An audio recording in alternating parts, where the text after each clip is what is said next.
Assalamualaikum warahmatullahi wabarakatuh. Perkenalkan, saya Nur Indah, NIM 1751042006, Prodi Pendidikan Bahasa dan Sastra Indonesia, jurusan Bahasa dan Sastra Indonesia, Fakultas Bahasa dan Sastra.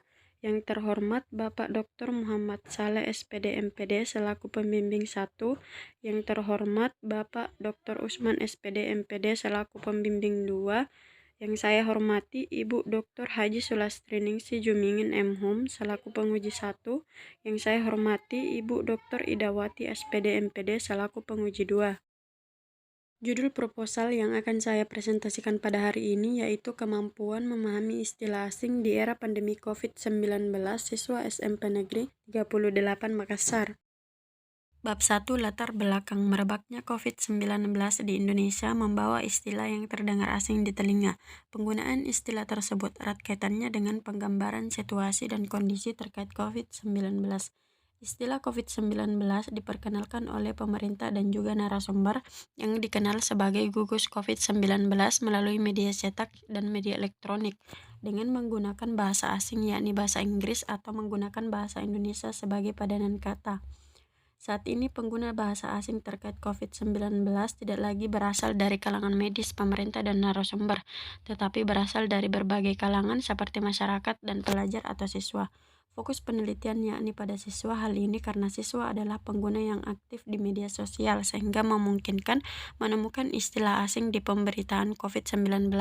Beberapa istilah asing di era pandemi seperti antiseptik, coronavirus, disinfektan, lockdown, new normal, physical distancing, rapid test, swab test, rapid antigen, social distancing, termogan, suspek, hand sanitizer, WFH, dan LFH. Tidak semua pengguna dan pendengar istilah asing COVID-19, terutama para siswa, mampu memahami arti dari maksud yang terkandung dari istilah-istilah tersebut. Hal tersebut dilakukan penelitian dan pengkajian lebih lanjut. Selain itu, penelitian ini dilakukan untuk menghindari kesalahan dalam penafsiran istilah-istilah asing COVID-19. Penelitian relevan pertama dilakukan oleh Wahyu Oktavia dan Nur Hayati pada tahun 2020 dengan judul Pola Karakteristik Ragam Bahasa Istilah pada Masa Pandemi COVID-19 Coronavirus Disease 2019. Kedua dilakukan oleh Fitri Alfarisi pada tahun 2020 dengan judul Kajian Budaya Kebijakan Bahasa di Tengah Pandemi COVID-19. Ketiga dilakukan oleh Eksti Budi Hastuti pada tahun 2020 dengan judul Istilah Kesehatan yang berkenaan dengan COVID-19 yang dipilih generasi milenial. Rumusan masalah penelitian ini terdiri atas dua. Pertama, bagaimanakah kemampuan siswa SMP Negeri 38 Makassar mengartikan istilah asing di era pandemi COVID-19? Kedua, bagaimanakah kemampuan siswa SMP Negeri 38 Makassar menggunakan istilah asing terkait COVID-19 dalam kalimat? Tujuan penelitian ini yang pertama, mendeskripsikan kemampuan siswa SMP Negeri 38 Makassar dalam mengartikan istilah asing di era pandemi COVID-19. Kedua, mendeskripsikan kemampuan siswa SMP Negeri 38 Makassar dalam menggunakan istilah asing terkait COVID-19 dalam kalimat. Manfaat penelitian. Yang pertama, manfaat teoretis. Penelitian ini diharapkan bisa dijadikan sebagai sumber informasi mengenai kemampuan siswa dalam memahami istilah asing di era pandemi virus corona. Selain itu, penelitian ini diharapkan mampu menyumbang dalam memperkaya teori yang berkaitan dengan pemahaman istilah asing COVID-19. Manfaat praktis. Penelitian ini diharapkan sebagai sumber bagi calon peneliti dalam memperoleh pengetahuan serta sebagai pedoman untuk penelitian selanjutnya yang meneliti tentang kemampuan siswa memahami istilah asing di era pandemi COVID-19. Bab 2, kajian pustaka. Pertama, semantik. Semantik adalah salah satu cabang dari ilmu linguistik yang mempelajari tentang makna pada suatu kata maupun serangkaian kata.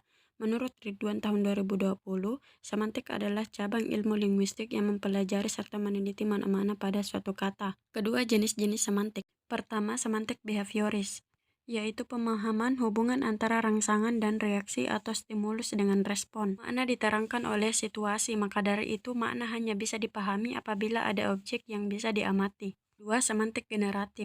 memiliki fokus kajian pada makna yang muncul di dalam suatu kalimat. Ketiga, semantik struktural.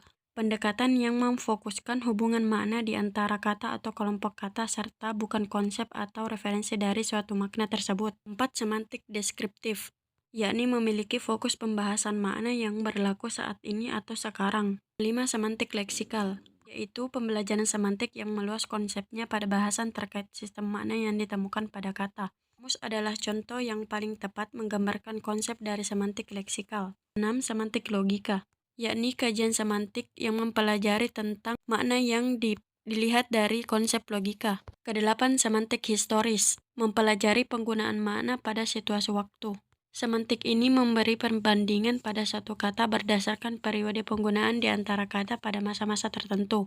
Dari kedelapan jenis semantik tersebut, fokus kajian penelitian ini yakni semantik leksikal karena penelitian ini memiliki bahasan yakni istilah asing terdiri atas kata-kata asing yang memiliki makna tersendiri dan makna tersebut bisa diperoleh melalui dengan kamus. Kemampuan memahami, kemampuan mempunyai pengertian yaitu kesanggupan yang dimiliki dalam mengerjakan tugas yang harus diselesaikan. Robbins dan Jas tahun 2009 mengungkapkan bahwa kemampuan merupakan daya dari setiap orang dalam melakukan berbagai macam tugas pada suatu pekerjaan. Sedangkan memahami adalah ketika seseorang benar-benar mengerti dan benar-benar mengetahui serta mampu menjelaskan atau menuliskan apa yang telah diketahui ke dalam bentuk kalimatnya sendiri. Menurut Sujana tahun 2016, pemahaman adalah hasil belajar. Seorang siswa dikatakan memahami apabila siswa tersebut mampu menjelaskan konsep yang telah didengar atau dibaca dalam menggunakan kalimatnya sendiri. Jadi disimpulkan bahwa kemampuan memahami adalah daya dari setiap siswa dalam mengerti dan benar-benar mengetahui serta mampu menjelaskan atau menuliskan apa yang telah diketahui ke dalam bentuk kalimatnya sendiri. Tingkatan memahami menurut Daryanto dalam Gunawan dan Palupi tahun 2018, tingkatan pemahaman pertama yaitu penerjemahan, kedua menafsirkan, ketiga eksplorasi. Indikator memahami, Anderson dan Cradwell tahun 2001 menerangkan kategori taksonomi dimensi proses kognitif mengetahui yang diuraikan menjadi 7, seperti menafsirkan, mencontohkan, mengklasifikasikan, merangkum, menyimpulkan, membandingkan, dan menjelaskan. Selain dari ketujuh kategori tersebut, penelitian ini juga mengukur pemahaman siswa terhadap istilah asing di era pandemi COVID-19 melalui susunan kalimat yang mengandung istilah asing COVID-19 yang ditulis oleh siswa. Istilah asing COVID-19. Pertama, istilah asing COVID-19 dari kata bahasa Inggris seperti antiseptik, coronavirus, disinfektan, face shield, hand sanitizer, lockdown, new normal, physical distancing, protokol, rapid test, work from home, swab test, antigen test, termogan, self quarantine, social distancing, droplet, suspect, local transmission, imported case, herd immunity, study from home. Kedua, singkatan istilah asing COVID-19 seperti OTG orang tanpa gejala, ODP orang dalam pengawasan, APD alat pelindung diri, PSBB pembatasan sosial berskala besar, dan PDP yaitu pasien dalam pengawasan. Ketiga, akronim istilah asing COVID-19 seperti webinar atau web seminar, nakes, tenaga kesehatan, Fasiankes, fasilitas pelayanan masyarakat, daring yaitu dalam jaringan, COVID-19 yaitu coronavirus disease 2019. Keempat, istilah asing COVID-19 dari asal kata bahasa Indonesia seperti isolasi yaitu pemisahan diri, karantina yaitu penampungan, wabah yaitu penyakit yang menular secara cepat, pandemi yaitu penyakit yang menular di mana-mana, dan epidemi yaitu penyakit yang menular secara cepat di berbagai wilayah. Menggunakan istilah asing dalam kalimat. Untuk dapat menggunakan istilah asing di era pandemi COVID-19 dalam kalimat, maka berikut disajikan konsep-konsep yang terkait dalam kalimat, baik dari definisi atau pengertian kalimat, jenis-jenis kalimat, dan struktur kalimat. Pengertian kalimat. Kalimat yang baik adalah kalimat yang mudah dipahami oleh setiap orang. Setiap komponen-komponen struktur yang terkandung dalam kalimat tersebut jelas dan tidak bertele-tele. Kardi Laksana tahun 2001 menjelaskan bahwa kalimat yaitu satuan bahasa yang mampu berdiri dengan sendiri dan memiliki pola-pola intonasi di akhir kalimatnya. Jenis-jenis kalimat. Pertama, kalimat berdasarkan fungsinya. Jenis kalimat berdasarkan fungsinya terdiri atas kalimat pernyataan atau deklaratif, kalimat tanya atau interrogatif, kalimat seruan dan kalimat perintah atau imperatif. Kedua, kalimat berdasarkan bentuk klausanya, yakni kalimat tunggal dan kalimat majemuk. Ketiga, kalimat berdasarkan kelengkapan unsurnya, yaitu kalimat lengkap atau mayor dan kalimat tidak lengkap atau minor. Keempat, kalimat berdasarkan susunan subjek dan predikatnya, terdiri atas kalimat versi dan kalimat inversi. Kelima, yaitu kalimat berdasarkan hubungan aktor dengan aksi, yaitu kalimat aktif, kalimat pasif, kalimat reprokal, dan kalimat medial. Keenam, jenis kalimat inti dan inti kalimat. Ketujuh, yaitu kalimat efektif. Struktur kalimat. Berikut disajikan struktur pola-pola kalimat dasar. Yang pertama, yaitu kalimat dasar berpola subjek predikat. Kedua, pola kalimat dasar subjek predikat objek atau SPO. Ketiga, pola kalimat dasar subjek predikat objek pelengkap atau SPO-PEL. Keempat, pola kalimat dasar subjek predikat objek keterangan atau SPO-CAT. Kelima, pola kalimat dasar SPO-PEL atau subjek predikat objek pelengkap. Keenam, pola kalimat dasar subjek predikat objek keterangan atau SPO-CAT. Kerangka konsep istilah asing di era pandemi COVID-19 yang sering didengar dan ditemui dalam kehidupan sehari-hari tidak dipungkiri terdapat ilmu semantik di dalamnya. Penelitian ini mengkaji objek kajian semantik yaitu semantik leksikal. Kajian ini difokuskan pada istilah asing di era pandemi COVID-19. Fokus pada penelitian ini yakni kemampuan memahami siswa SMP Negeri 38 Makassar yang mampu diperoleh dari kemampuan siswa mengartikan istilah asing COVID-19 dan kemampuan siswa menggunakan istilah asing COVID-19 dalam kalimat. Setelah diperoleh data penelitian, selanjutnya melakukan analisis.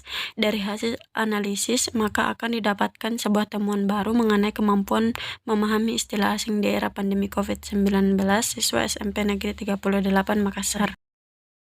Bab 3. Metode penelitian. Jenis penelitian yaitu jenis penelitian kualitatif, desain penelitian yaitu deskriptif kualitatif. Definisi istilah. Yang pertama, istilah asing. Istilah asing yaitu kata atau frasa yang dipakai untuk mengemukakan makna, proses, konsep, keadaan maupun sifat, namun belum pernah didengar atau digunakan sebelumnya. Kedua, era atau masa atau kurun waktu dalam pembahasan sejarah. Ketiga, pandemi. Pandemi adalah wabah yang menyebar kemana-mana dengan daerah geografis penyebaran yang luas. Keempat, coronavirus atau COVID-19 adalah jenis atau bagian dari penyakit yang disebabkan oleh coronavirus. Dapat menyebabkan gangguan sistem pernapasan seperti flu, infeksi paru-paru, dan pneumonia. Kelima, memahami. Memahami adalah ketika seseorang benar-benar mengerti dan benar-benar mengetahui serta mampu menjelaskan apa yang telah diketahui ke dalam bentuk kalimatnya sendiri. Yang keenam, wabah. Wabah adalah penyakit menular dengan perpindahan yang cepat, menyebar ke daerah yang luas serta banyak orang. Ketujuh, kalimat adalah gabungan dari beberapa kata atau frasa yang mengandung makna atau arti. Kedelapan, semantik. Semantik adalah cabang kajian linguistik yang mempelajari tentang makna. Kesembilan, semantik leksikal atau jenis dari bagian pembelajaran semantik yang mengamati atau mempelajari makna yang terkandung pada sebuah kata. Waktu dan tempat penelitian. Waktu penelitian dilakukan pada bulan Maret sampai bulan Mei tahun 2021 dan tempat penelitian di SMP Negeri 38 Makassar. Data dan sumber data. Data penelitian yaitu kemampuan memahami istilah asing dan sumber datanya adalah siswa SMP Negeri 38 Makassar. Prosedur penelitian yang pertama tahap deskripsi atau orientasi, kedua tahap reduksi, ketiga tahap seleksi. Teknik pengumpulan data yaitu observasi, tes, dan dokumentasi. Instrumen penelitian menggunakan lembar observasi dan tes. Pemeriksaan keabsahan data. Triangulasi digunakan untuk mengecek data dengan berbagai cara dan waktu yang berbeda dari sumber yang sama. Teknik analisis data terdiri atas tahap pengumpulan data, tahap reduksi data, tahap penyajian data, dan tahap penarikan kesimpulan atau verifikasi. Terima kasih.